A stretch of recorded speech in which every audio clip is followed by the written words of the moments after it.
بسم اللہ الرحمن الرحیم۔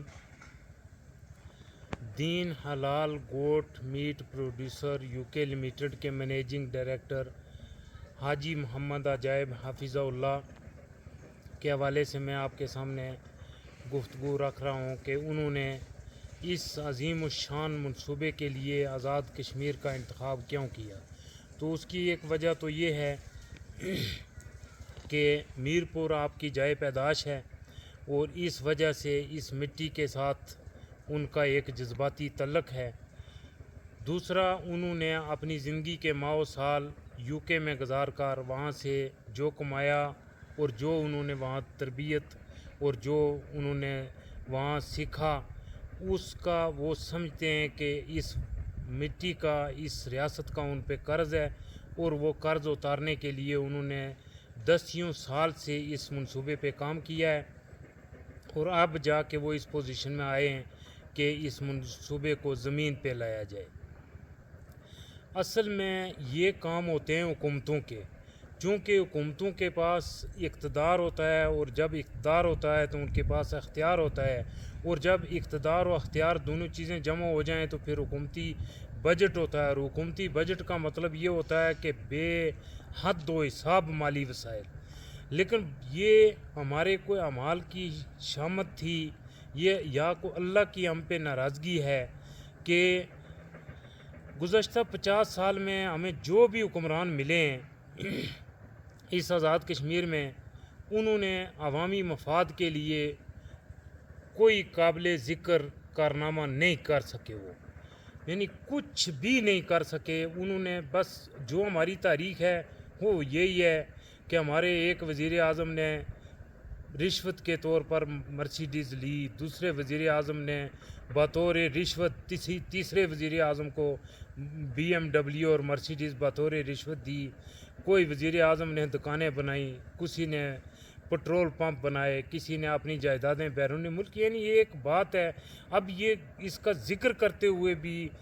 ایک دل و دماغ میں اور روحانی طور پر ایک تنگی سی محسوس ہوتی ہے اور یعنی طبیعت خراب ہو جاتی ہے یہ ذکر بھی کرتے ہوئے۔ اور ہمارے پاس یہ سارا جو حکمران ٹولہ ہے اس کے کارہائے نمایاں یہی ہے کہ ایک دکان بنائی، پھر 20 دکانیں بنائیں، پھر سینکڑوں بنائیں، اور ہمارے پاس پیش کرنے کے لیے کچھ نہیں۔ صرف دیکھیں ہم جھوٹ بولیں،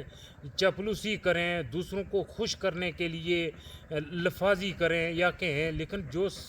حقائق ہے سچ ہے، اور اللہ کے ہاں تو سچے سودے ہی بکتے ہیں نا، وہاں تو سچ ہی تولا جائے گا۔ اللہ کا ترازو ہے جو وہ سچ ہی تولتا ہے، وہاں تو یہ دنیا کی لفاظیاں یہ جو ہم کر رہے ہیں یہ سب تو وہاں نہیں چلیں گے نا، یہ سارے سودے ہی وہاں نیا بکنے والے ہیں اور نہ ان کے لیے اللہ کے ترازو پہ کوئی گنجائش ہے۔ باقی یہ میرا لیڈر زندہ باد تیرا لیڈر مردہ باد والی بات ہے، تو یہ کام حکومتوں کے تھے، لیکن حکومتوں نے ان خانوں کو خالی چھوڑا، تو پھر اللہ تعالیٰ نے اپنے نیکوکار بندوں سے یہ کام لیے، اور دیکھیں اس میں یعنی ایک اللہ کا پورا اسرار بندہ اٹھا اور اس نے یہاں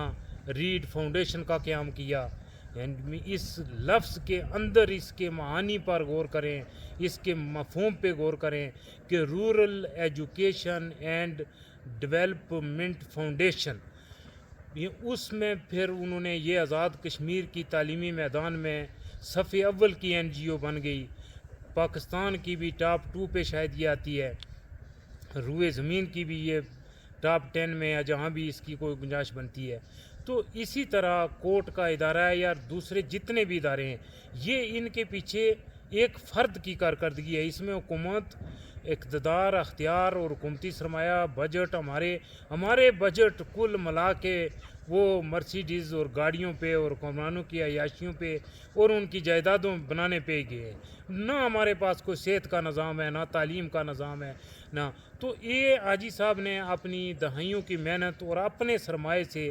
اپنی کمپنی کو پھر یہاں لانچ کرنے کے لیے انہوں نے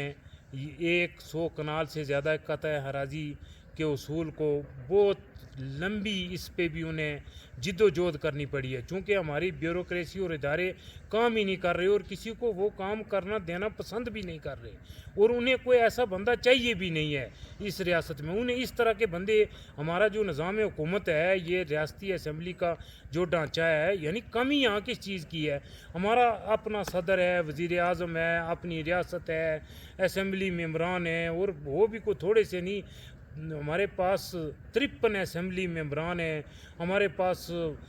30 سے زیادہ وزراء ہیں۔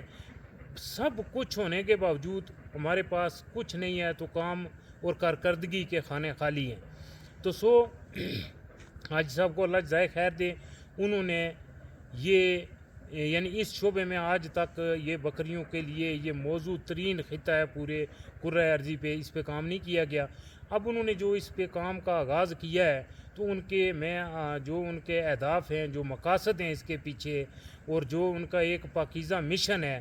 اور میرے لیے یہ اعزاز کی بات ہے کہ میں ان کی اس ٹیم کا حصہ ہوں، اور ہم ایک ٹیم ورک کے طور پر کام کر رہے ہیں۔ تو اس کے پھر میں مزید آپ کو چونکہ یہ اتنی لمبی بات ہے کہ 1 یا 2 3 نشست میں نہیں